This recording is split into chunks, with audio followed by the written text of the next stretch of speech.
따라하세요. 하나님, 오늘 밤에 성령의 불을 내려주옵소서.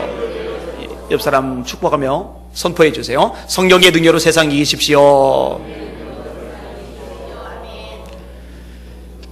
얼마 전에 권위에 대한 얘기를 했어요. 가정의 달 맞아서 5월 달에 설교를 했었죠. 자녀는 부모의 권위를 인정해야 된다고 그랬죠. 너희 부모를 주 안에서 순종하라. 이것이 옳으니라. 네 아버지를 공경하라. 어머니를 공경하라. 이것이 약속 있는 첫 계명이니 이는 네가 땅에서 잘되고 장수하리라. 하나님 말씀이거든요. 젊은 사람들은 연장자들의 권위를 인정해야 됩니다. 센 머리 앞에 일어서고, 머리 희끗희끗한 분들 보면 일어나세요. 벌떡벌떡 일어나세요. 앉아가지고 그냥 건방지게 그냥 교만하게 그냥, 게다가 다리까지 꼬고서 그냥 살짝 고개만 까딱하는, 그거는 바람직하지 않아요. 따라합시다. 센 머리 앞에 일어서라. 성경대로 하세요. 예, 일어나서 인사를 하시는 거예요. 그게 맞아요. 위에 있는 권세들에게 복종하라. 이것도 주님 성경이 말씀하고 있는 내용들이잖아요. 말씀을 가르침을 받는 사람, 말씀을 가르치는 자에게 순종해야죠. 너희를 인도하는 자들에게 순종하고 복종하라. 저희는 너희 영혼을 위하여 경성하기를 마치 자기가 회개할 자인 것 같이 하느니라. 저희로 하여금 기쁨으로 하게 하고 근심으로 하게 하지 말라. 그렇지 않으면 너희에게 유익이 없느니라. 히브리서 13장 말씀이죠. 자, 이런 식의 얘기를 드렸어요. 근데 여러분, 이런 권위 체계가 무너지는 가장 중심이 뭐냐면요, 하나님의 하나님됨을 인정하지 않는 게 들어있는 거예요. 하나님의 권위를 인정하지 않는 거죠. 로마서 1장에 보면요, 죄의 항목들이 열거가 됩니다. 근데 그 중심에 이게 나와요. 마음에 하나님 두기를 싫어하며 저희를 그 상실한 마음대로 내어버려두사 합당치 못한 일을 하게 하셨으니, 그러면서 죄악의 종류가 수십 가지가 쫙 열거가 됩니다. 저희를 그 상실한 마음대로 내어버려두사 합당치 못한 일을 하게 하셨으니 시기, 살인, 분쟁, 사기, 악독이 가득한 자요 하면서 쭉 열거가 돼요. 자, 쭉 열거가 된 수많은 죄의 뿌리가 뭐냐? 마음에 하나님 두기를 싫어하는 거. 하나님을 하나님으로 인정해야 되는데, 하나님의 권위를 인정하고 살아야 되는데 싫은 거예요. 그게 자기 인생의 주인, 자기가 되고 싶은 거예요. 내 감정이 내 주인이에요. 말씀이고 뭐고 필요 없는 거예요. 자기 감정대로 하는 거예요.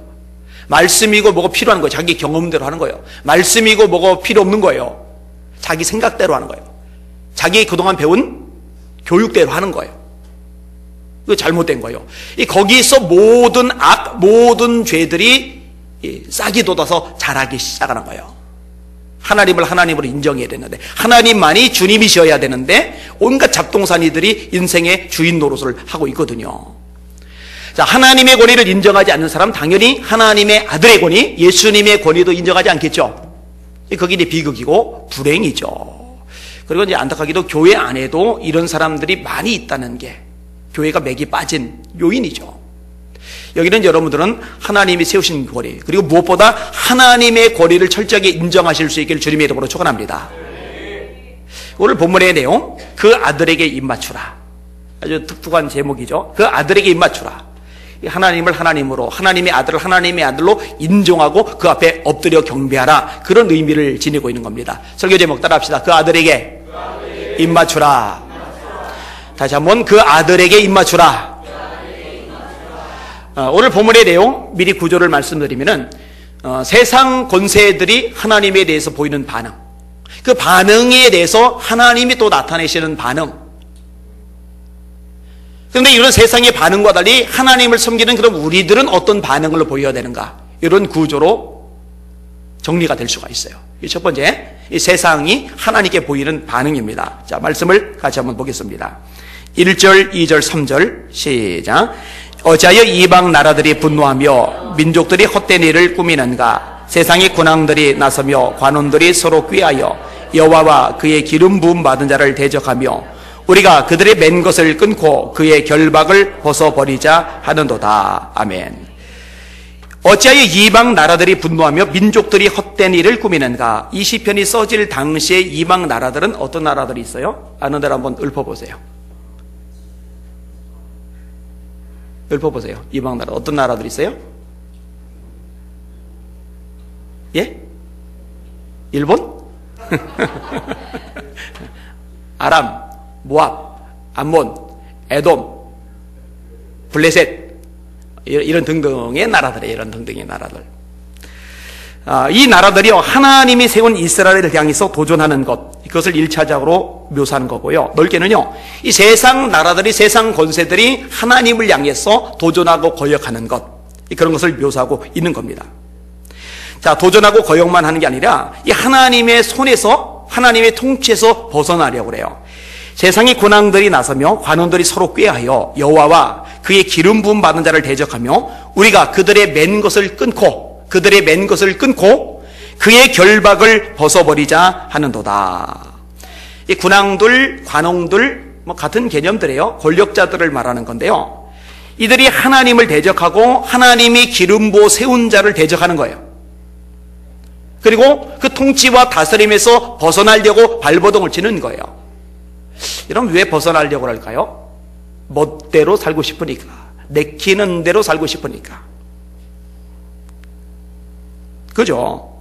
여러분, 오늘 이 본문의 내용을요, 사도행전에 보면 베드로가 인용을 합니다. 제가 그대로 읽어드릴게요.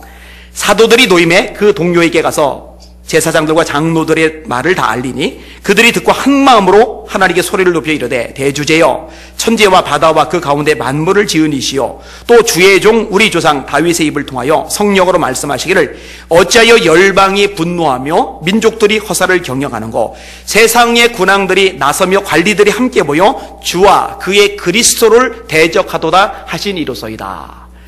자, 시편 지금 읽은 구절에서는 하나님과 하나님이 기름 부어 세운 자를 대적한다. 그리고 그들의 맨 것을 끊자. 근데 베드로가 설교를 할 때는 표현이 조금 달라져요. 하나님과 그의 그리스도.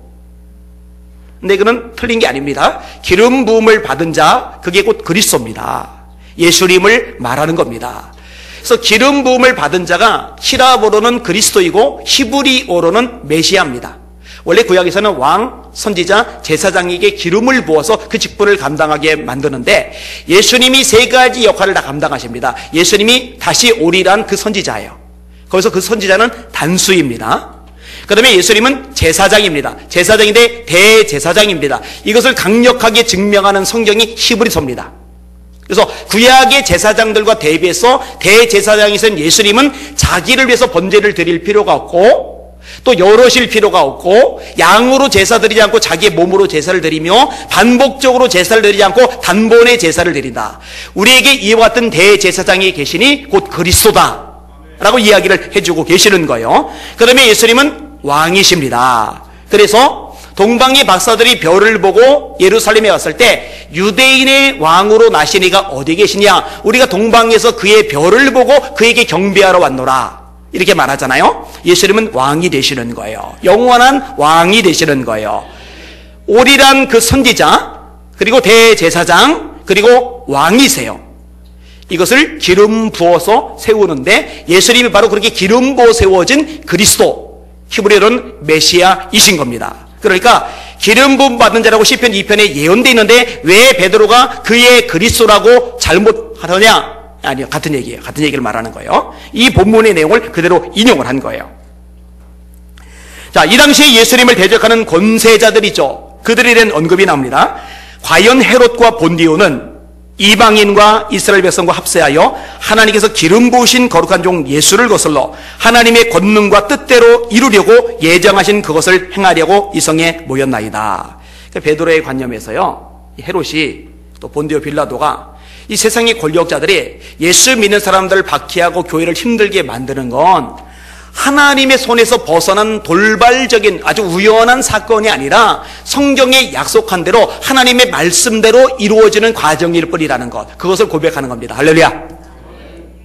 여러분, 하나님의 손을 벗어나는 건 없어요. 다 하나님의 섭리 속에 있다는 거 깨달으시길 바랍니다. 그렇게 고백을 한 거예요. 그러면 이런 고백을 하면서 그러면은 어쩔 수 없이 고난과 어려움을 겪어야 되는 교회 입장에서 낙심하고 풀 죽어 있고 맥 빠져 있고 이제 어떡하나 탄식하고 있고 그러느냐? 그거는 아니에요. 모여서 합심으로 기도를 하는 거죠. 그 기도의 내용이 제가 여러분에게 종종 인용하는 내용입니다. 주여, 이제도 저의 위협함을 하가마옵시고, 하나님이 이렇게 위협을 하는데 이거 좀 내려봐 주세요. 하가마옵시고, 종들로 담대히 말씀을 전하게 하옵시며 하나님 핍박이 있지만 교회를 박해하지만 우리 잠잠히 있지 말게 하시고 겁먹고 숨어 있지 말게 하시고 담대히 말씀을 전하게 하여 주옵소서. 할렐루야. 담대히 말씀을 전하게 하옵시며 손을 내밀어 병을 낫게 하옵시고.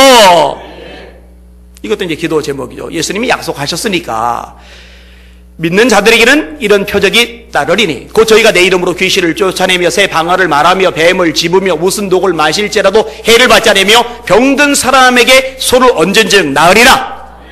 손을 내밀어 병을 낫게 하옵시며 주님이 말씀하신 거 그대로 자꾸 기도를 하는 거예요. 표적과 기사가 거룩한 종 예수의 이름으로 이루어지게 하여 주옵소서.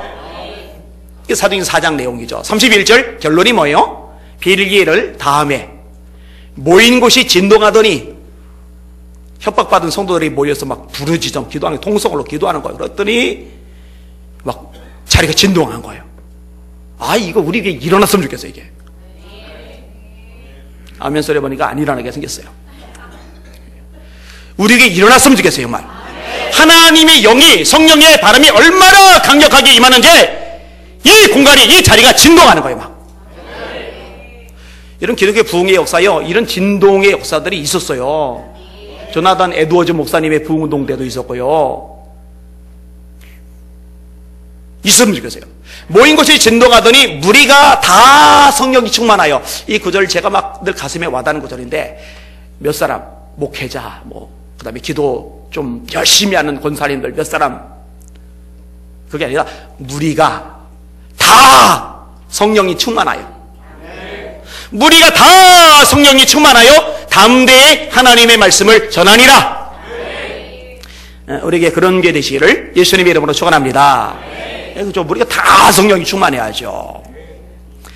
자, 어쨌든 지금 우리가 사는 세상도 마찬가지입니다. 여러분, 교회를 향한 세상의 공격은요 거셉니다. 교회 이뻐하잖아요. 여러분, 예수 믿으면 대접받아요? 기독교인이라 그러면 사회에서 막 높여줍니까? 막 박수 쳐주고 너 최고다 이렇게 말합니까? 여러분, 속지 마세요. 기독교인들이 썩어 빠져가지고 한국교회가 완전히 다 썩고 부패해가지고 그래서 이렇게 밟히는 거다 이렇게만 보지 마세요. 객관적인 자료 가지고 제가 수없이 말씀을 드렸잖아요. 아무려면 불교만 못하겠습니까? 카톨릭만 못하겠습니까? 절대 안 해요. 객관적 자료 제가 수없이 반복했잖아요.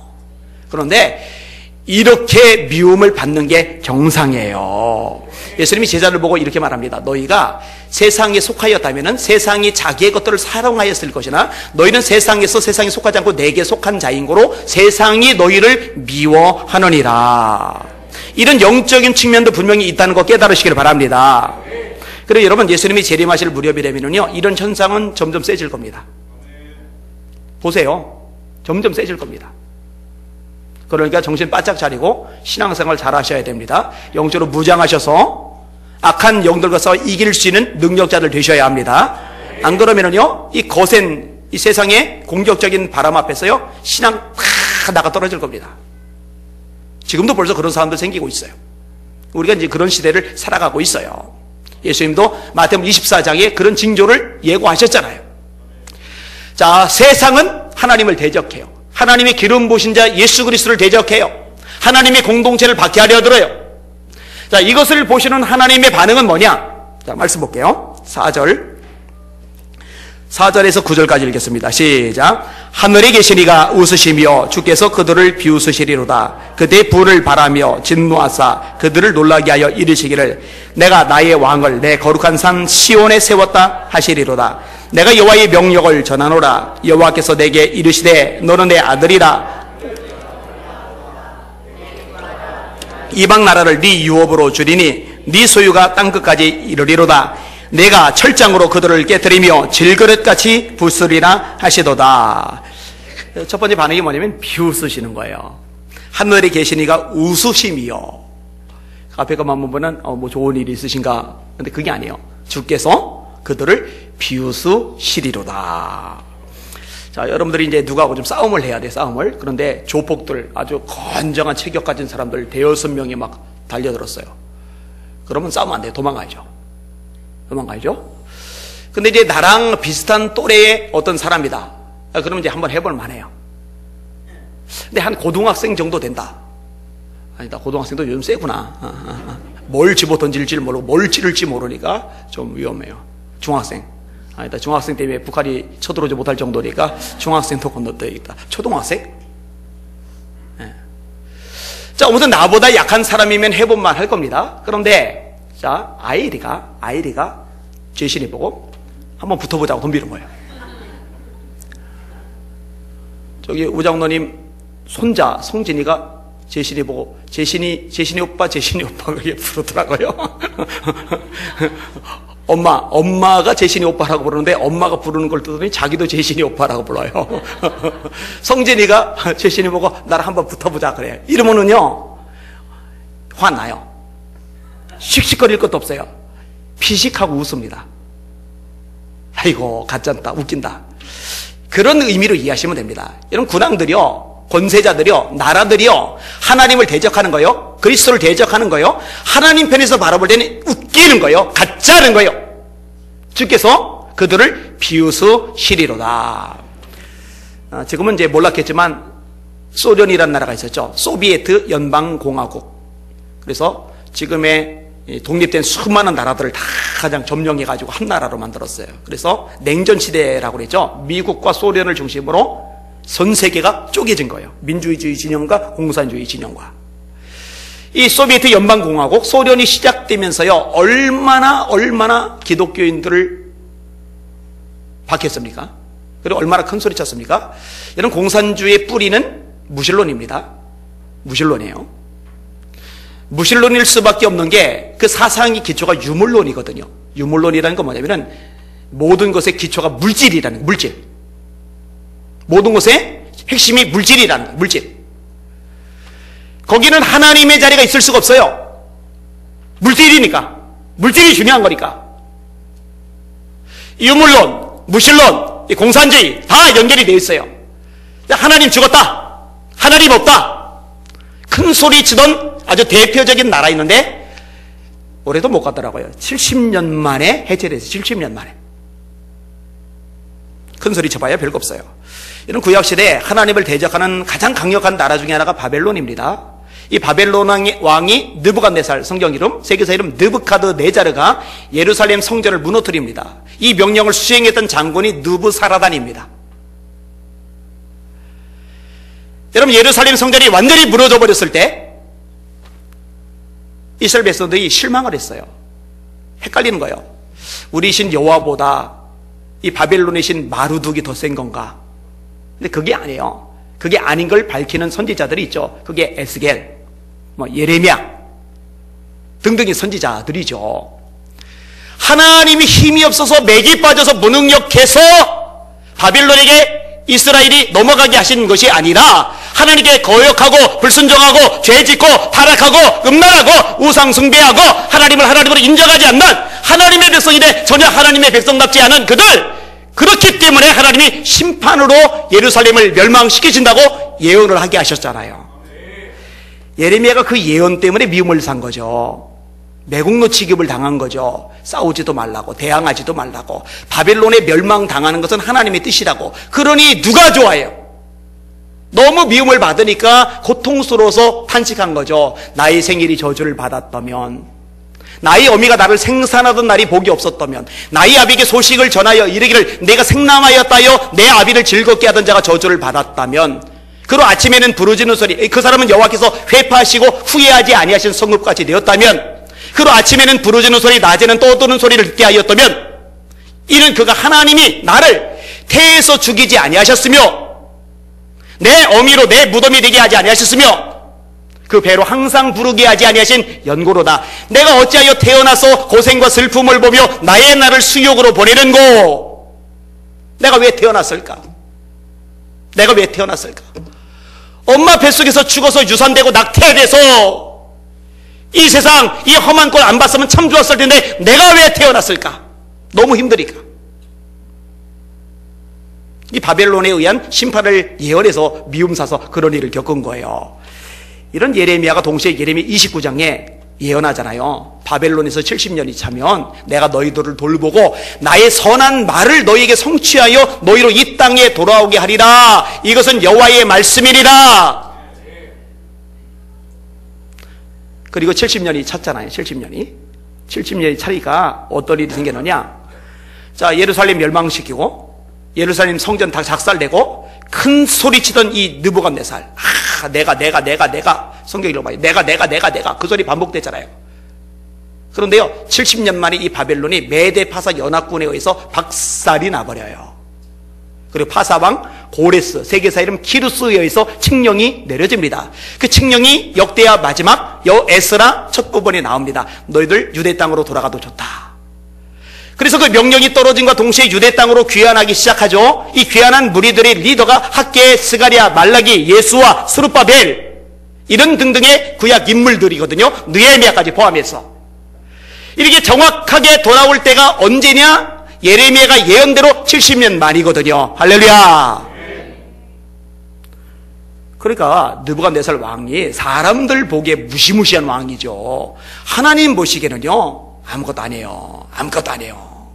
까불어봐야 비웃음 대상밖에 안 되는 존재인 거예요. 여러분이 믿는 하나님이 이런 하나님이라는 거 잊지 마시길 바랍니다. 담대하시길 주님의 이름으로 축원합니다. 예, 헷갈릴 거 없어요. 역사 움직이는 건 트럼프도 아니고 메르켈도 아니고 아베도 아니라니까요. 시진핑도 아니고 다 아니에요. 다 하나님 뿐이십니다. 하나님 뿐이셔요. 이 하나님이 비웃기만 하시는 게 아니요, 분을 바라시고 진노하셔요. 이걸 두려워해야 되죠. 아니, 하나님이 사랑의 하나님이라면서요. 근데 하나님이 분노하세요? 예, 분노하세요. 하나님이 진노하세요? 예, 진노하세요. 여러분, 하나님 사랑의 하나님 맞아요. 사랑하지 아니하는 자는 하나님을 알지 못하나니 이는 하나님은 사랑이심이라. 하나님 사랑 맞아요. 그런데 하나님은 사랑이심과 동시에 공의세요. 은혜와 진리가 충만하더라.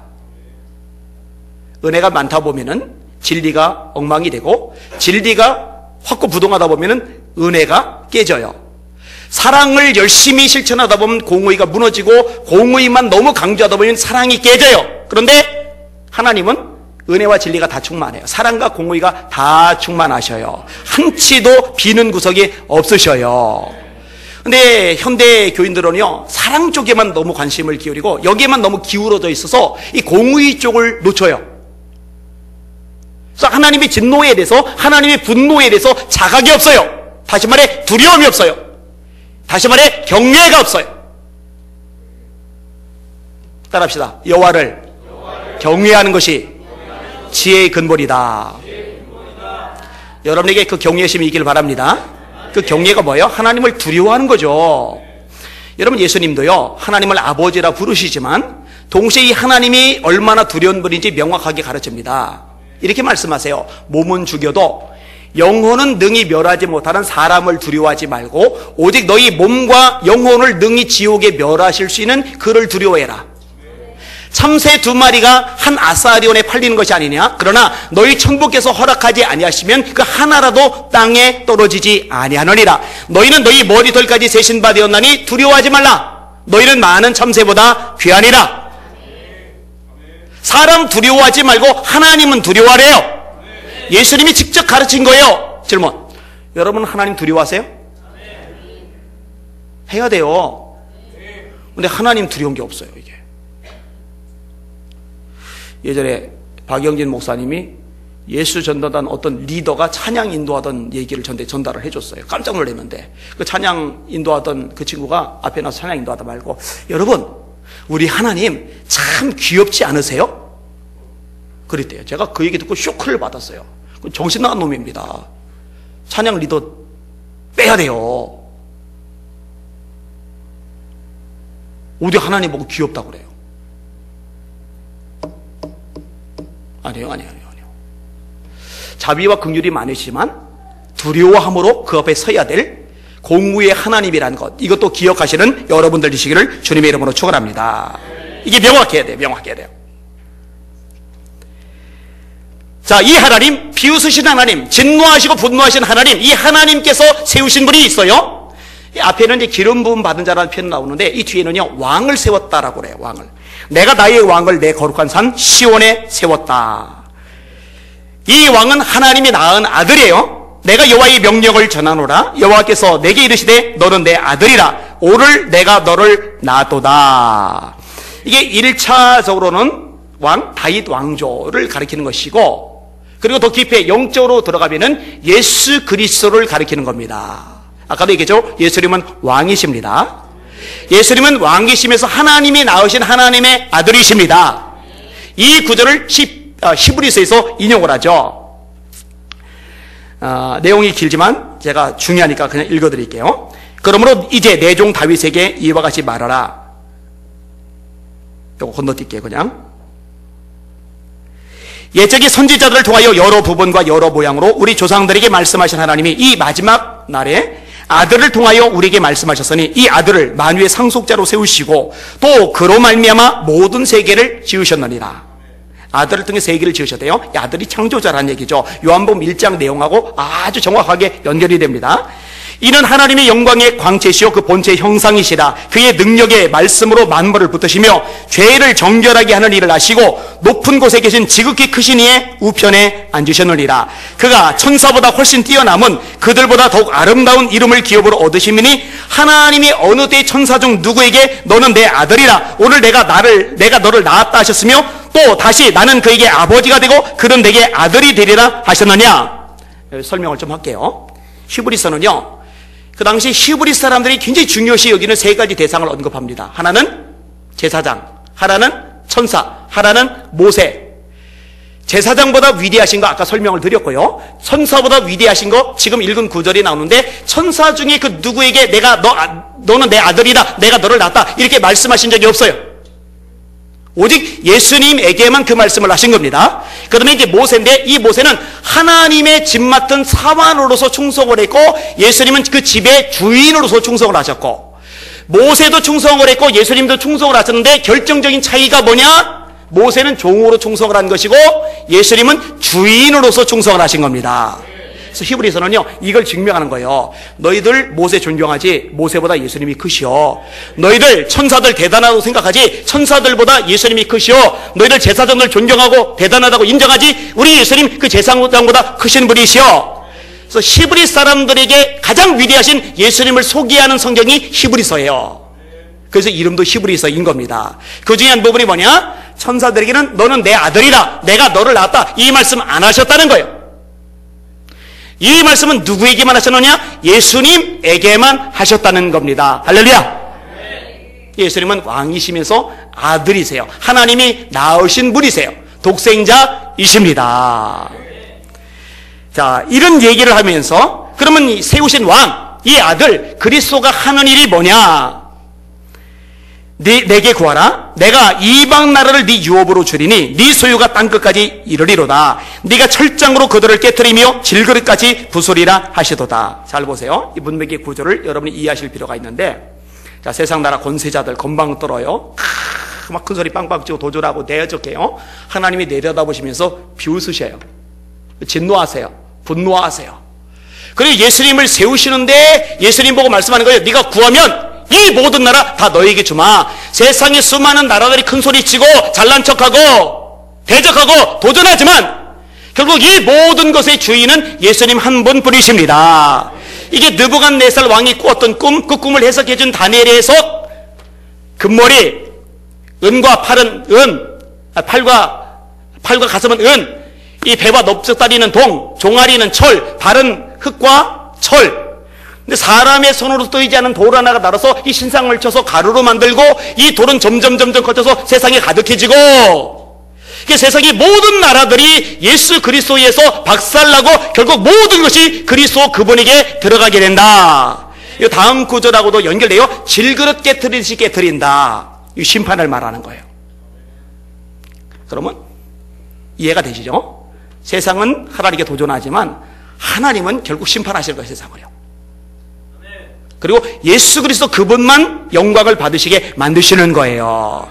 이게 인류 역사의 마지막 순간까지 이루어질 하나님의 시나리오, 하나님의 파노라마입니다. 이것이 여러분의 눈에 밝게 보일 수 있기를 주님의 이름으로 축원합니다. 그럼 우리는, 하나님을 경외하는 우리는 어떻게 하느냐?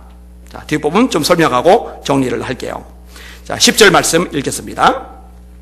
시작. 그런즉 군왕들아 너희는 지혜를 얻으며 세상의 재판관들아 너희는 교훈을 받을지어다. 자, 권력이 있다고 힘이 있다고 도전하고 대적하고 그 바보짓 하지 말고 너희들 지혜를 얻어야 돼. 교훈을 받아야 돼. 우리 사랑하는 예수의 믿음의 성도들 교훈을 받으시기를 바랍니다. 지혜가 있으시기를 주님의 이름으로 축원합니다. 하나님을 하나님으로 인정하라는 거예요. 교만 떨지 말라는 거예요. 건방 떨지 말라는 거예요. 헛소리 하지 말라는 거예요. 헛된 짓 하지 말라는 거예요. 어설프게 좀 안다고, 힘 좀 있다고, 돈 좀 있다고, 백 좀 있다고 바보짓 하는 사람들, 그 지혜가 없는 거예요. 교훈을 받지 못하는 거예요. 오늘 밤 나는 당신 안에 머문다라는 책을 쓴 분이 있어요. 김병종 교수입니다. 이분 대단해요. 서울대 미대 교수입니다. 미대 학장 지냈고 서울대 미술관장 지냈고 광주 비엔날레 이거 총 책임지던 사람, 베이징 비엔날레, 파리, 바젤, 시카고 국제 아트페어 참석, 국내 저명 미술관에 그 작품들이 전시되고 상도 무지 많이 받고, 이 어마어마한 화가, 한국에 나온 세계적인 화가, 아주 대단한 교수인데 이 교수 화가께서 가장 많이 그리는 그림이 뭔지 아세요? 예수님 그림이에요. 예수님 그림. 예수님 그림이에요. 제가 글 조금 읽어드릴게요. 이분이 쓴 글 일부 읽어드릴게요. 내가 아는 과학자 한 사람은 유학 가서 강력한 크리스찬이 되어 돌아왔다. 독실하다는 표현 정도로는 부족할 만큼 확신에 찬 기독교인이 되어 온 것이다. 그런데 그의 신앙은 좀 특이한 과정을 통해 형성된 것으로 보인다. 예컨대 그의 신앙은 유명한 목회자의 설교나 전도를 통해서 아니면 불치병이 난 것과 같은 기적적 신유를 통해 이루어진 것이 아니라 수많은 실험과 탐구에서 비롯되었던 것이다. 유학을 가서 그는 참으로 열심히 공부했고 학위에 취득 후 유수의 연구기관에 직장을 얻게 되었다. 밤낮으로 실험실에서 살다시피 했는데 그의 연구 분야인 생명의 최소 단위를 추적해 들어가다가 그만 손을 들었단다. 생명 현상에 대해 누군가가 처음부터 아주 정교하게 그리고 계획적으로 고안하고 관장했다는 느낌이 그의 뇌리를 스치며 부르르 전율했다는 것이다. 누가 재미나게 표현을 썼어요. 그 63빌딩 옥상에서 이렇게 두꺼운 책을 끝에를 잘라낸 다음에 이 낱장을 확 뿌리는 거예요. 그러면 수천 장 되는 종이가 막 휘날리다가 한 장 떨어지고 페이지대로 한 장 한 장 앉아서 고개 다 차곡차곡서 정상적으로 이렇게 떨어지는 확률, 그게 세포 하나가 만들어질 확률이에요. 우연히 만들어질 확률. 그거 가능해요?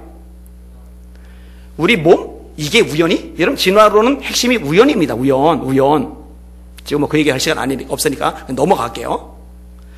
이분이 생명을 연구하는 분인데 이거 어쩌다 우연히 만들어질 리가 없다는 생각이 너무 밀려든 거예요. 그렇다. 누군가가 있다. 그는 속으로 부르짖었다. 그 누군가를 그는 하나님이라고 생각했다. 귀국한 후에도 실험실 생활을 계속했는데 연구가 깊어질수록 그분의 창조사역 근처로 접근하고 있다는 느낌이 들어 가슴이 두근거렸다고 고백했다.